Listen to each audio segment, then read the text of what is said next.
Este podcast es producido por la Maestría en Finanzas, el Diploma en Finanzas Corporativas y los cursos de finanzas del Programa de Especialización para Ejecutivos de ESAN.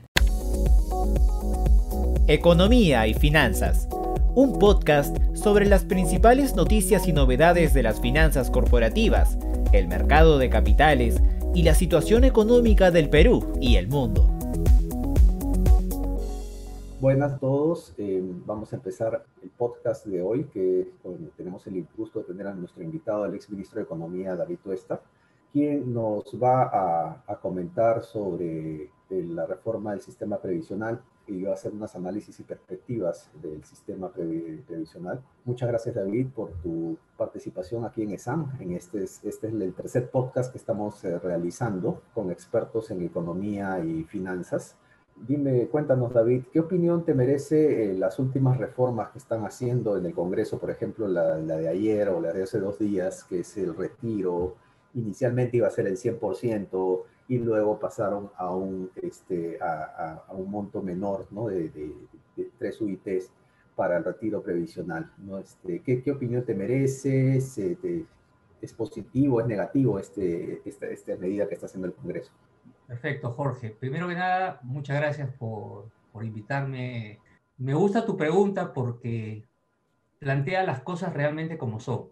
Es decir, la reforma de pensiones que está haciendo el Congreso ya está en marcha. Es decir, la reforma de pensiones no es del Congreso, no es solamente la que se ha planteado, ¿no? por esta comisión de reforma, ¿no? Que así se llama en el Congreso, sino ya se han hecho modificaciones sustanciales de comienzos del año en cuanto a la devolución, el acceso temprano a los fondos de pensiones del 25%, con esta iniciativa que sigue ahí en marcha de la devolución de aportes, que es inconstitucional, antitécnico, no tiene ningún tipo de sentido con un esquema de reparto. Estamos hablando de la devolución de aportes de la ONP. Y luego con este tema de un nuevo acceso a 4 UITs como límite para aquellos trabajadores o aquellos afiliados que no estén trabajando hace 12 meses, más algunas excepciones, etcétera. O sea, todo eso ya es la reforma, entre comillas, o de forma, vamos a llamarlo, de pensiones que está haciendo el Congreso. Y esto es totalmente negativo en mi perspectiva, ¿no? Es decir, más allá de que uno podría discutir ex ante de contar con algún tipo de válvulas de escape para situaciones de shocks, con un sistema previsional, más allá de ello, que pudiera contemplarse una situación excepcional, como es una pandemia que escapa a cualquier tipo de shock que tú podrías tener dentro de tu distribución de shocks probables, puede contemplarse. El tema es los límites, el exceso y la vulnerabilidad que se genera. Es decir, con la norma que se ha aprobado el tema de FPs, estamos hablando ya de que se estaría devolviendo, si es que finalmente esto se convierte en ley, en casi 40.000 millones de soles, ¿no? Más o menos estamos hablando de alrededor de 5 puntos del Producto Bruto Interno, ¿no? Entonces estamos hablando que el sistema de pensiones privados como tal se queda más o menos con un quinto menos, entre un cuarto o un quinto menos de lo que tenía como tamaño de fondo. Y eso ya uno puede extrapolar en el ámbito, los efectos en el ámbito social, es decir, en el ámbito de lo que significa con cuánto dinero vas a llegar a tu jubilación. Y el otro argumento que a mí me parece importante, que es el tema de que los sistemas de pensiones no son solamente de pensiones. Es decir, cuando uno habla de una reforma de pensiones, no solamente hace cambios en pensiones. Estos recursos forman parte ya del mecanismo macroeconómico, como tú lo has estudiado bien, Jorge, ¿no? Esto ya forma parte del financiamiento a través de los mercados de capitales, financiamiento a empresas que inversiones que se generan, que se convierten en empleo, y todo un mecanismo ahí endógeno que al final, si uno se guía por estudios de diversa fuente, índole y afiliación, indica que hay un efecto positivo de este ahorro previsional, ¿no? Sobre el crecimiento a largo plazo. ¿Tú crees que esto afectaría también la informalidad al final? Algunos expertos también hablan de que hay un problema de cobertura en el Pues, sistema previsional, ¿no? Y falta de cultura previsional. ¿Esto me mediaría más en ese y problema? por supuesto, claro. Y ahí iba el punto, ¿no? Hablando de que no solamente es un sistema que cuando haces cambios en pensiones no solamente afectas a pensiones, pues también afectas al ámbito, evidentemente, de mercados laborales, ¿no? Este, por supuesto, ¿no? Ahí estamos hablando de un mercado laboral que ya es 70% informal y además, digamos, con rigideces bastante elevadas. 70% también es el número de sobrecostos que estima el BIT en un informe del 2017 que nos ubica entre los tres países de mayores rigideces laborales. Si a eso le incorporas además la normativa, no la normativa, perdón, los lineamientos que está planteando la Comisión de Reforma de elevar el aporte al empleador, pues estás incorporando también efectos sobre la formalidad. Entonces, hay varios aspectos, creo que no se están pensando desde cualquier lado de las iniciativas que se están planteando, ¿no? Yo creo que no se está pensando ni siquiera en lo social, se está pensando de manera errada, ¿no? Viendo muy el corto plazo y sin segmentar o limitar, digamos, que este acceso sea, como creo yo, de forma generalizada. Fíjate, un tema que no había comentado era que como consecuencia del retiro del 25%, hay 2 millones de cuentas que han quedado en cero.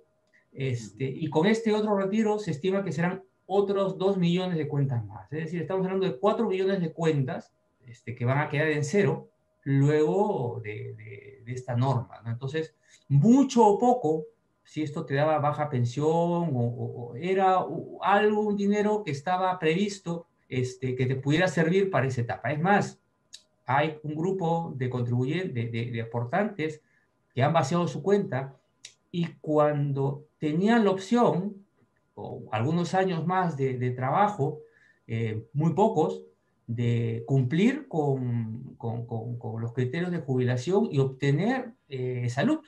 Porque a veces uno se olvida de que la jubilación, digamos, también tienes, junto con la pensión, así sea poco, o el retiro del 95.5, recuerda que hay un 5, el 5% justamente es el tema de salud, está dirigido justamente a este periodo que cuesta caro. El salud creo que estima que por cada asegurado gasta 3.000 soles al año, en promedios, en gastos de médicos. Entonces, tienes que incorporarle a esa vulnerabilidad esos 3.000 soles que van a salir del bolsillo de alguien o que vas a deteriorar tu servicio de salud. No sé quién te atenderá a futuro. Son cositas que yo creo que Y muy estas importantes. personas que han limpiado su fondo de pensiones, ya no tendrían derecho a pensión 65. No estoy muy seguro, no he estado tratando de buscar en la literatura. Bueno, esos son los temas que hay que ver, ¿no? Yo creo que el tema de pensión 65 está en función a criterios ¿cómo se llama? De vulnerabilidad social, ¿no? Es decir, creería yo que muy pocas de esas personas que han estado en condición de aportantes alguna vez al sistema formal, que al final es un club que algunas veces estaba en el ámbito formal, pues puedan coincidir. Seguramente puede haber algunos, ¿no?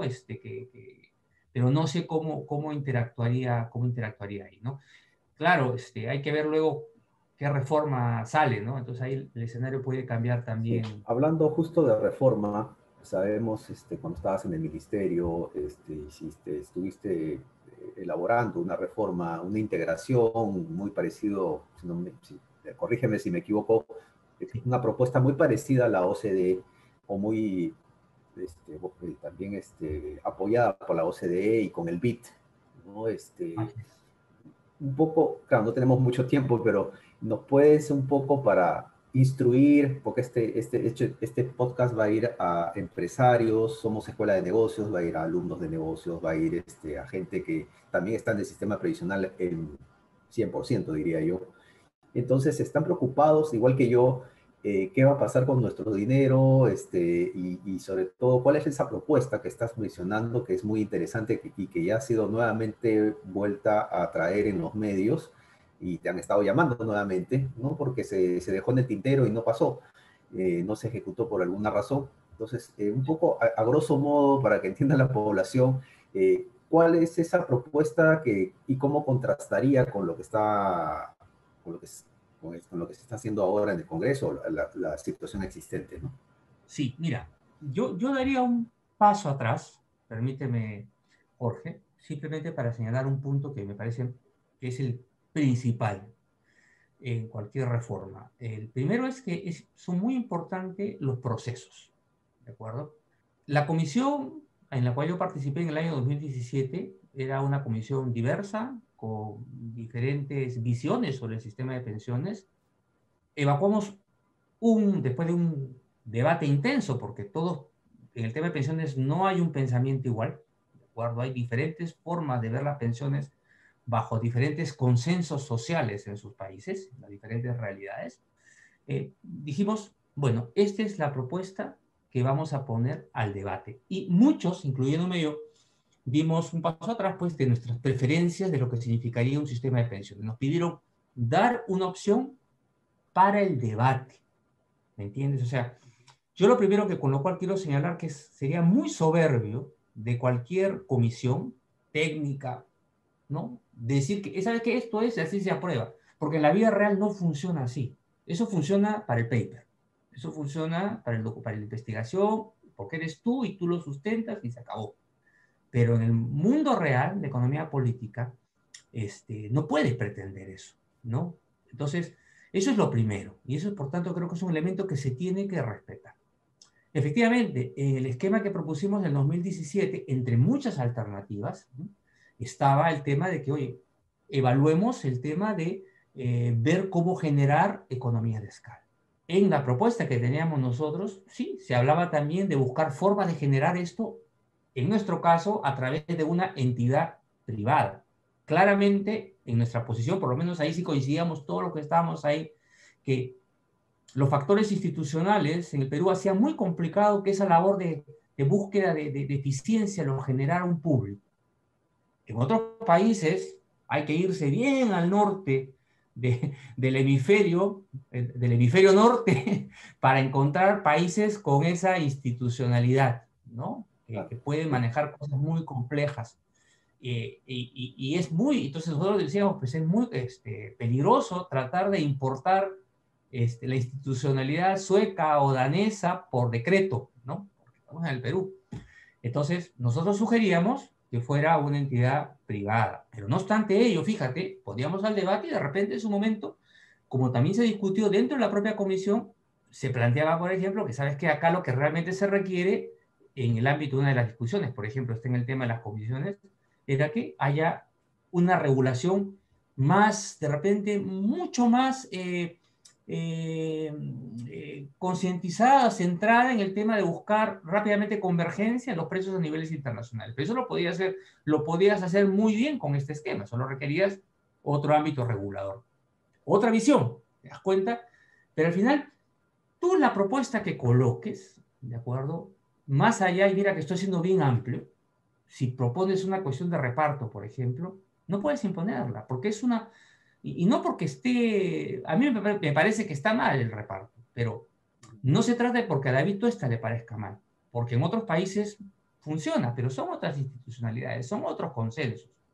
Entonces, esas cosas se tienen que discutir. Vas a plantear un fondo de riesgo compartido, como funciona más o menos en Holanda, aunque los holandeses ya lo están cambiando hacia cuentas individuales.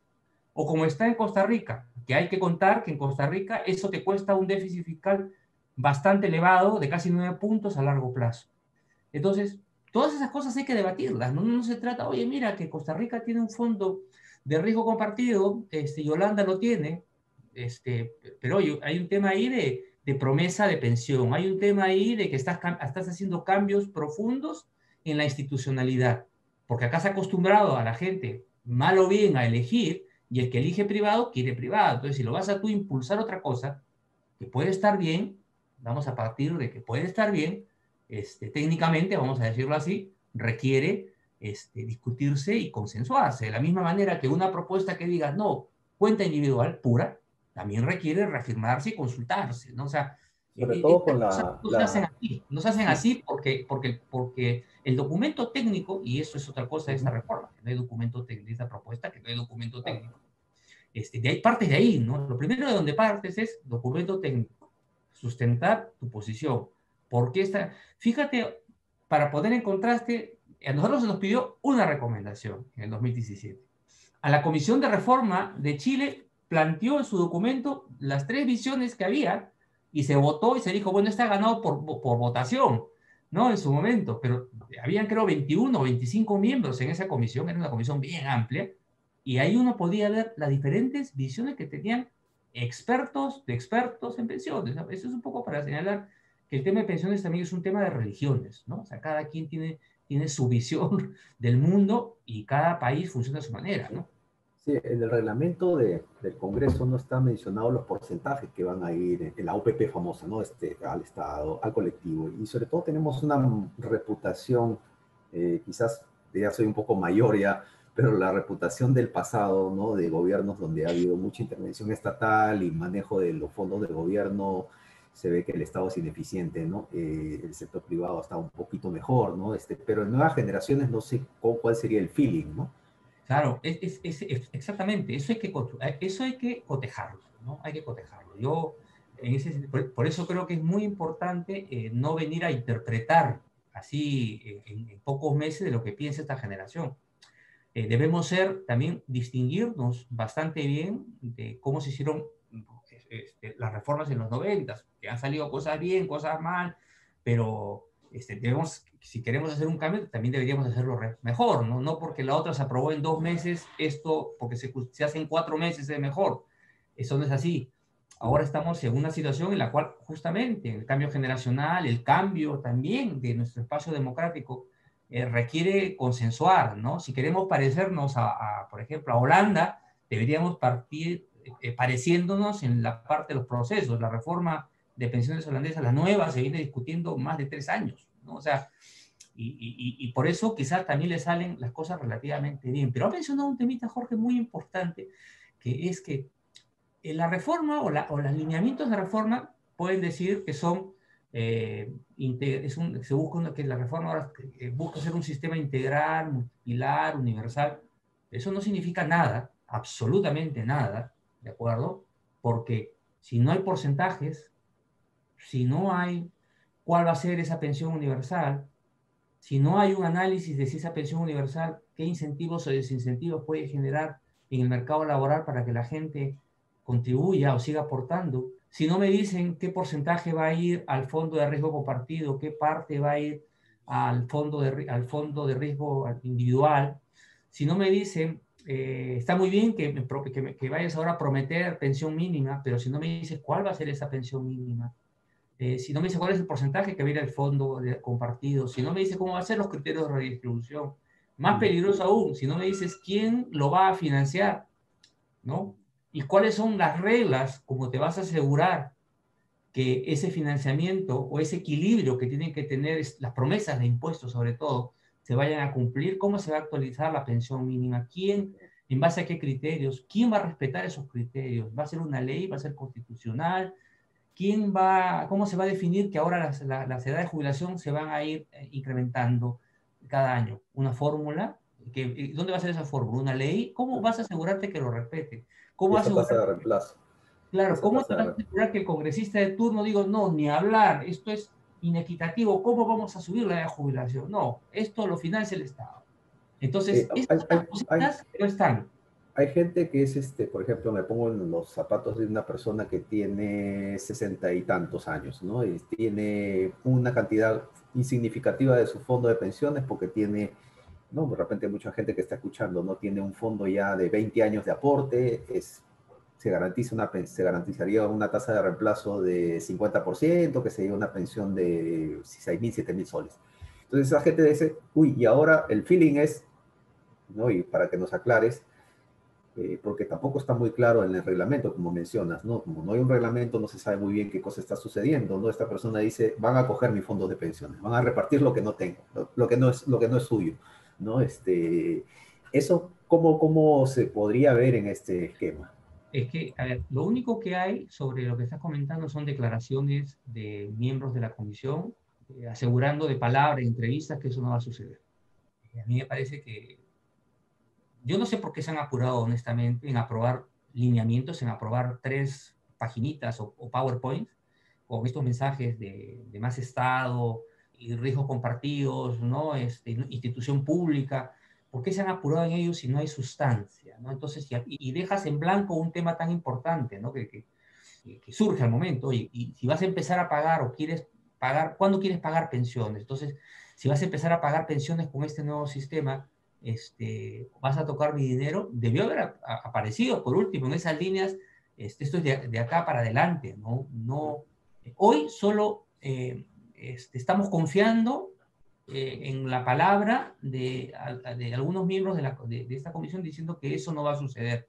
Pero no hay nada, en los papelitos que han soltado no hay nada. Pues entonces eso deja una gran incógnita, ¿no? Además, suena un poco raro también que tú vayas a aprobar una norma con tanto apuro ahora para asegurar, dice, sí, de acá para adelante, para asegurar pensiones de acá a 25 años. O sea, políticamente no me suena, conociéndolos a los antecedentes de este Congreso, no me suena que quieran dar, que este nuevo esquema que han generado empiece a dar pensiones contributivas de acá a 25 años, ¿no?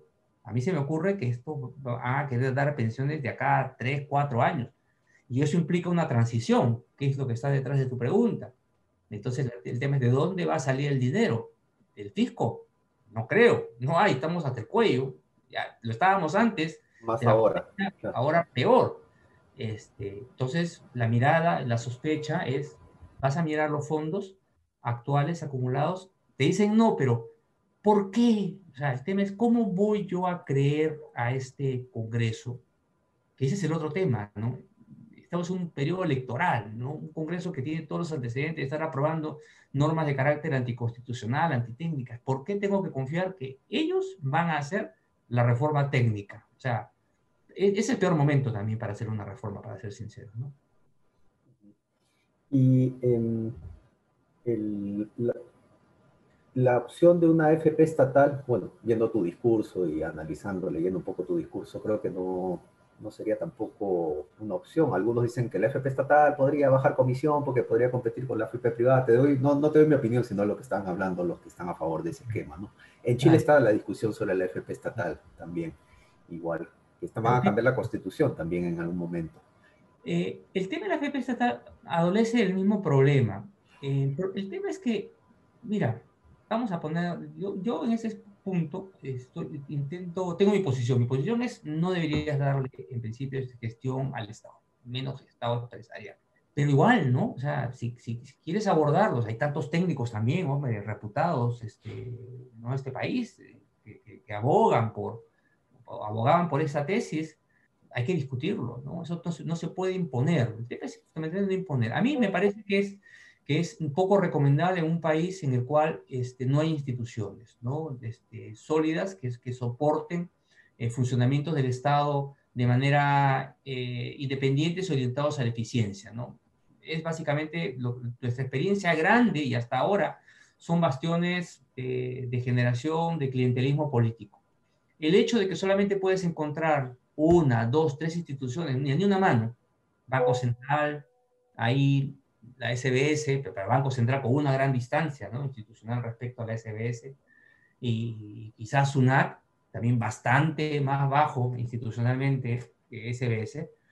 El hecho de que solamente encuentres 3 te dice que tienes un problema, ¿no? Un problema realmente en el país para encontrar un sector público que realmente se aproxime, ¿no?, al rol empresarial, que es bastante mejor, digamos, en otras realidades, ¿no?, que las cosas funcionen de otra manera. Ese es mi principal criterio respecto al tema de darle el espacio al FP estatal. Ahora, si vas a dárselo, discútelo bien, trabájalo bien.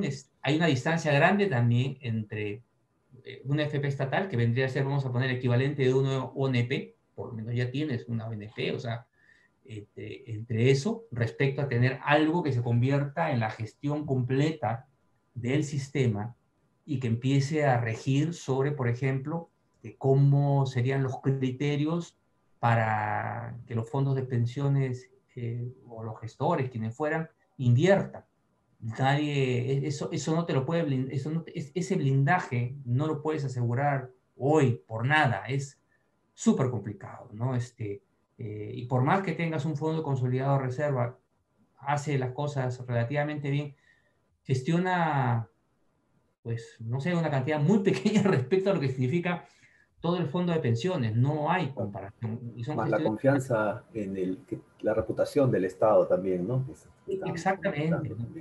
también. Exactamente, ¿no? Entonces, no, si uno ve la composición de cómo invierte el Fondo Consolidado de Reserva, pues va a observar también que hay criterios respecto de repente, mucho más, un sesgos más marcados, por ejemplo, la inversión en bonos del Tesoro, del Estado, respecto al sesgo e inversión que tiene los fondos que se gestionan por las AFPs.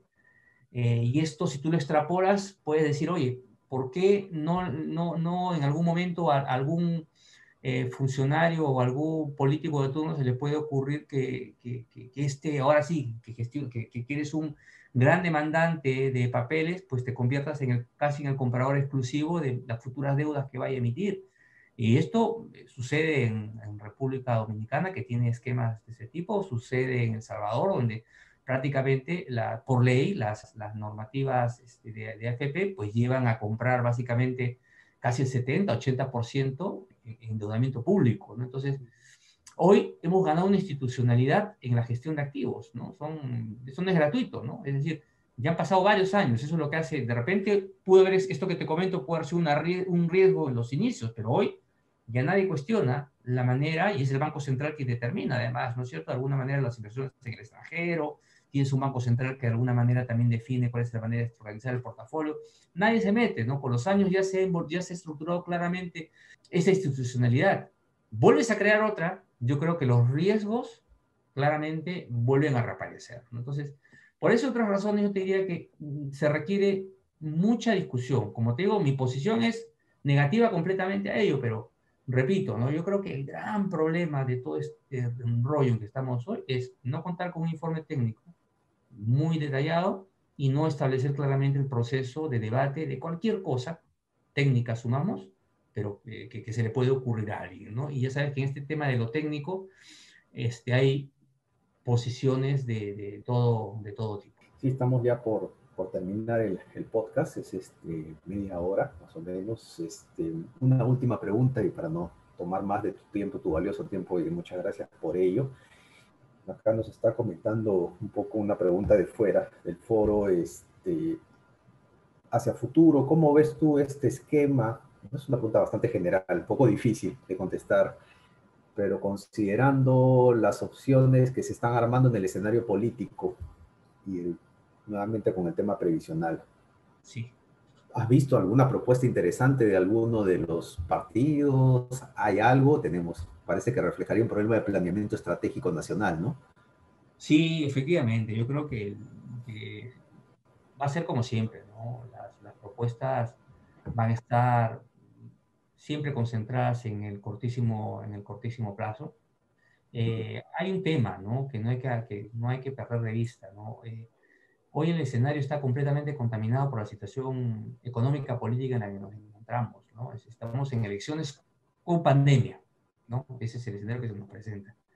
Y la sensibilidad por parte de la población ante las urgencias del corto, que es fundamentalmente empleo, trabajo, yo creo que van a poner más sobre la mesa soluciones facilistas. Va a ser muy difícil intentar discernir qué cosa es lo que vaya a hacer quien se termine sentando. Tú sabes, en este proceso electoral tú prometes es así, prometes cualquier cosa para llegar al sillón presidencial o a tu curul, y luego cuando estás en el sillón presidencial recién te pones a pensar y dices, bueno, ¿ahora qué hacemos? Entonces yo creo que ese es el gran problema, ¿no? Yo creo que los partidos políticos, sobre todo aquellos que quieren hacer gobierno, de esa lista, pues habrán pues por lo menos unos 3 como mucho que tienen sus movimientos tienen alguna consistencia, ¿no? Que quieren intentar hacer algo. Yo creo que van a encontrarse al final que se han disparado los pies, ¿no? Y que no tienen esas bases que al final requieres para generar crecimiento sostenible, ¿no? Que es productividad. Yo creo que ahí está nuestro problema. Y este periodo, lamentablemente, yo creo que se va a notar más que en cualquier otro proceso electoral. Muchas gracias, David, por tu participación en este foro sobre el futuro y análisis y perspectivas del sistema previsional. Y muchas gracias a todos ustedes por su participación aquí en esta presentación y su asistencia. Y los esperamos a todos, como siempre, en las siguientes semanas en los foros de podcast de Economía y Finanzas.